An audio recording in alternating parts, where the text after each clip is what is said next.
it's too late.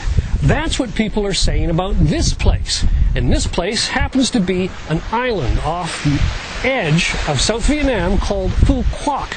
And as you can see, obviously, it's a gorgeous tropical paradise. And you should get here now because it's shaping up to be a major tourist resort in the future. So you want to be here before the massive crowds arrive. It's a major beach resort in the making. A few years ago, Phu Quoc was a sleepy tropical island populated by fishermen and farmers. But that's changing fast. The island is quickly developing into a beach resort of international proportions. A milestone event was marked just recently when a brand new international airport opened for business. Now, hundreds of thousands of tourists are expected to arrive each year, and you can bet the number will keep on rising. And no wonder Phu Quoc is reputed to have the finest beaches in all of Vietnam. I'm talking warm turquoise waters, fringed by soft white sand and ringed by palm trees. The island is gearing up for the influx. It seems that everywhere you look, you'll see a construction site. Workers are building scads of hotels and restaurants, from simple bungalows to luxury resorts. But a more traditional industry is the fish sauce making industry. Right now we're in a fish sauce factory. Vats as far as the eye can see, and I can tell you the smell here is very pungent.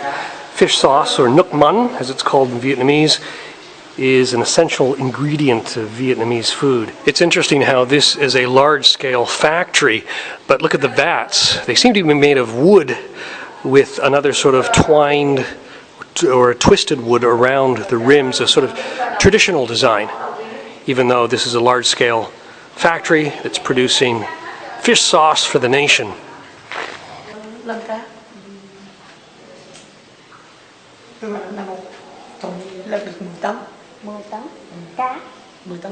Ten tons of fish in there. 10 tons of fish in this one vat.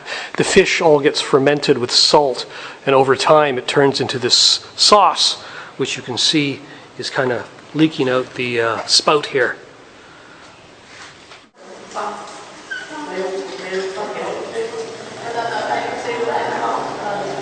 The other traditional industry is pepper. That's black pepper, plain old table black pepper. And right now we're on stop 2 of our tour, a pepper plantation. Here are the trees where the little pepper kernels grow, and it doesn't actually smell like pepper. Instead, it smells like fish sauce, and that's because that once the fish has been discarded from the fish sauce processing process, I guess, then it's used as fertilizer for these pepper trees, and so the circle continues. This is what pepper looks like before it ends up on your dinner table. Little green sort of kernels. It's the first time I've actually seen these. I'm just going to try one of these guys. This is what it looks like. And I just put it in my mouth, Hang? No, get the skin. Oh, I got to get the skin off first. Okay. Okay, so I got one of these little red ones I put in my mouth. It's pretty hot. Anyway, pepper from the tree. Oh, man, that's powerful stuff. So I just broke it open, but something really delicious about it at the same time. Makes my eyes water just looking at it. Once the pepper comes off the tree, it's then laid out to dry in the hot sun. We're ending the tour with a coffee at the pepper plant. It serves coffee, and the beans have come out of a weasel's rear end. And I'm not joking about that, but that's probably a topic for another report. Here's a look at our accommodation. It's the Phan Kim Na bungalows, and I must say the garden setting is certainly lovely. However, the bungalows themselves, if truth be told, are quite rustic, and that unfortunately includes the plumbing.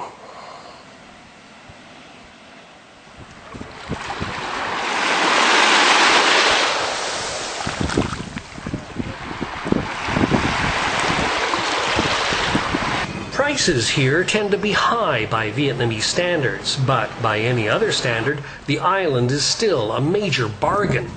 Our bungalow cost $40 a night, and that was the Christmas peak season rate. A barbecue lobster dinner was $30, and a beer in a bar around $1 or even less.